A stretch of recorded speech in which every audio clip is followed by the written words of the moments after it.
Jerry Caron watched the news analyst fade from the screen to be replaced by a woman who looked directly at him and said, "Listen, girls, Professor Madigan's greatest invention. A new kind of magnetism more powerful than gravity, works as a supplement to a natural magnetism, can be controlled." Caron switched off the current. "Women," he growled. "Bah." He had 3 rules concerning woman. If she won't stay home and neck on the sofa, get rid of her. B, if she will stay home and neck on the sofa, suspect her of matrimonial intentions and get rid of her. T, don't monkey with her to begin with and avoid the nuisance of bothering with the first 2 rules. He rose to his lanky 6 feet of height, brushed the unruly red hair out of his eyes, strode to the door and turned the knob. The door swung wide. He glanced about briefly, then looked down and saw the girl. She had, he realized, removed her high heels. Ordinarily, the top of her platinum hair came an inch above his shoulders. Not that he was in the habit of getting close enough to determine this factor accurately, but he couldn't help seeing her enter and leave the apartment across the way from time to time. "You knocked?" he said brusquely. Her head was tilted back, her blue eyes wide. "I need a pound of sugar," she said. "My pneumatic is out of order. Can't get deliveries." "You mean you cook?" He stared in awe. "I'm making a cake," she breathed, inching closer. He backed out of the doorway and she entered. Without giving him another glance, she went to the pneumatic, cut in the phone and ordered a pound of sugar. She turned back to him. "It shouldn't be a minute. I'll wait, if you don't mind." He had tried to keep himself from studying her. Despite this, his eyes told him that her figure was just about perfect, and as both a counteraction and a stimulant to the mounting tension in him, her smile was surprisingly bright and full. There was little danger of the flavor of her war paint confusing a man. She wore little, if any. Her bright lips and cheeks seemed to need no added color. "Don't bother to stand," she said considerately. She waited until he had lowered himself to the couch, then dropped down beside him, a trifle too close to allow him to put his mind on other things. "I hope I haven't troubled you." Her hand brushed his. "Not at all." He drew his hand away. "From the looks of your sideboard," she went on cheerily, "you were just getting ready to mix a drink." "I'm an expert. Shall I mix a couple?" He resisted the inclination to rise when she did, and deliberately kept his eyes from following her. He snatched up the paper, rustled it noisily, and tried to concentrate on the headlines. 2 things distracted him. One was the faint scent of perfume, and the other was the chinking of ice and glasses.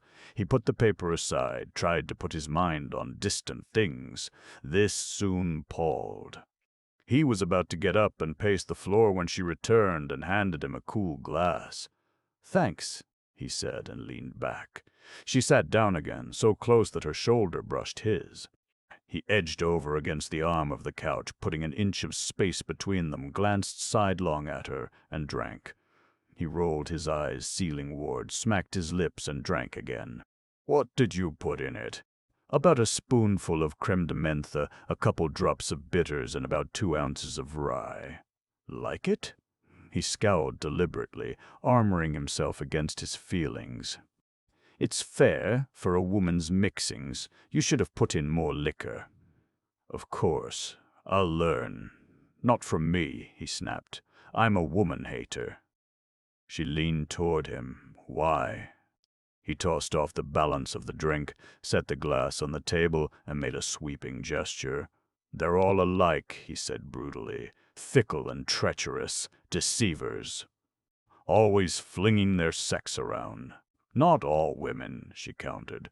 "Take this Professor Madigan, who discovered that new adhesion force." "A woman?" "Of course. Professor Madigan is a scholarly young woman. Her sex appeal might not win a beauty contest, but she discovered a perfectly wonderful man-catcher." "What?" "A new force. Works like gravity. Only it's different. Its strength increases in ratio to the square of the distance." "What are you talking about? Women don't understand things like that." "No?" "No. Need I spell it out for you? Your delivery should be in the pneumatic by now. Why don't you pick it up and go home and make your cake? I shall. I had no idea I was living next door to a misogynist, and a brutal one at that. I don't like women, Karen said emphatically. They're all alike. Fickle, deceivers. Everything about them, artificial. Lips, color, shape. The girl rose and stood over him. I'm not wearing makeup, she asserted. You flatter yourself in thinking I would put on my face to come across the hall. Your shape, your hips aren't that neat. The color rose in her cheeks. She lifted a hand as though to strike him. The hand trembled. She lowered it to her side. I do not wear a girdle. Want to feel. No, he said, his own color rising. Go on home. Ignoring the pneumatic, she crossed to the door, snatched it open, marched into the corridor. Through the open doorway, he heard the knob turn on her door. He went to the pneumatic, picked up the sugar, strode across the corridor and knocked. In a moment her head appeared, then the door swung wide. You forgot something, he said contritely. Sorry I was rude. I'm a natural woman-hater, and a moment before you came in some wench on television triggered my feelings on the subject. Just keep on your own side of the fence and I'll stay on mine. I'll even speak to you occasionally if you wish, but that's as far as I'll go in neighborliness. Thanks, she said. You're more than kind, but I shan't trouble you. I've just become a man-hater. Karen turned to go. Halfway across the corridor he felt something tug at him. It was a steady and increasingly powerful pull, forcing him into the girl's apartment. He lost his balance, reeled through the doorway, came to a halt against the table, noticed that the force still drew him toward the girl on the far side of the table. Well, she said. Just dropped in, going right back out. He got halfway to the door before it again took effect. He leaned against it, dug his feet into the carpet, pushed.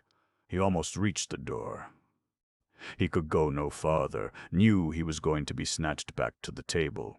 He turned, dug in his heels, braced himself, and then the girl came flying over the table and directly into his arms. Instantly the force released him, and he fell with the girl on top. The platinum hair was in his eyes, against his face, the scent of perfume all about, the full weight of the soft, warm flesh pressing him down. Then she struggled up, stood erect. Getting his feet under him, he said, I want to apologize. Your shape is natural. You don't wear a girdle. And now I'll be going. He had scarcely turned before he felt it again. He swung back quickly, saw that the girl was hanging on the sofa. He lost his balance, went staggering toward her, flung out his arms, and the next thing he knew she was pressing against him, standing on her toes, and her lips were brushing his cheek, and they were moist and warm and soft. She drew back and said belligerently, I wish you'd get out of here. He started again, hesitated when he felt the force, turned back. I've heard of magnetic women, he said with restraint. I never believed in it. But now... He gestured vaguely. Please turn off your charms. She lowered her eyes. I thought it was you. I've been drawn to you from the first, and I thought you'd suddenly become irresistible.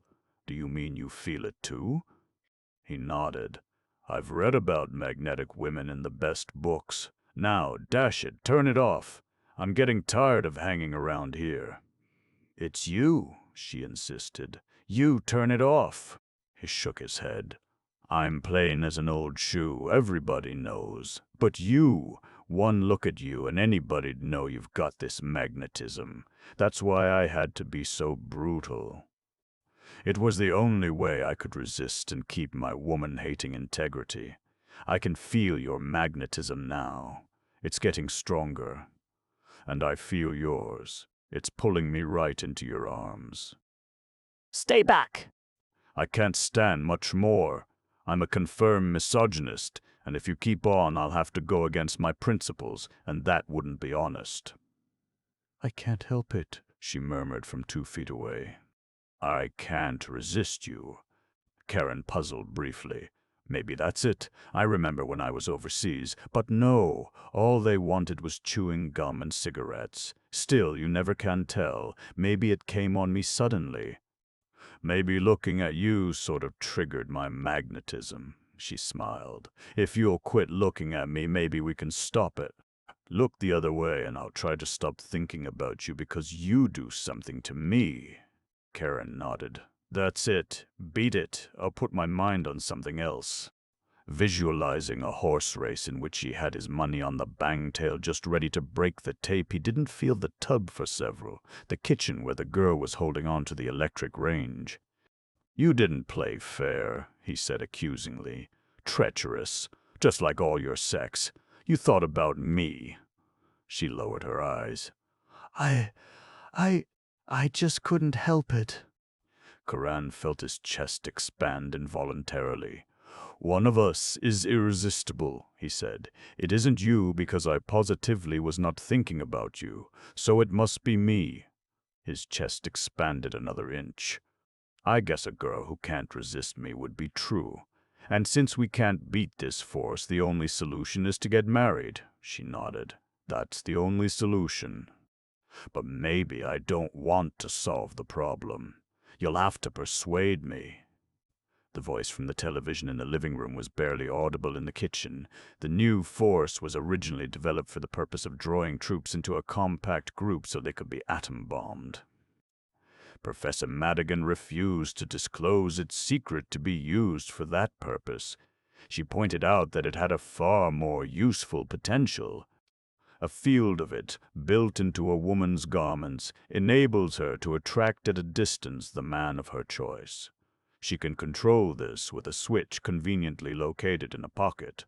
Her own charms do the rest. Karen ignored the telecast. She was in his arms, and he had his face half buried in her silken hair. I don't even know your name, he laughed embarrassedly. Her voice was low and soft as she murmured, Madigan, Joyce Madigan. He stiffened suddenly. You mean you're Professor Madigan? She snuggled closer against him, and somehow it didn't really seem to matter now what her name was. Let's say I was Professor Madigan. A woman's place is in the home, don't you agree? After a few emphatic kisses he did.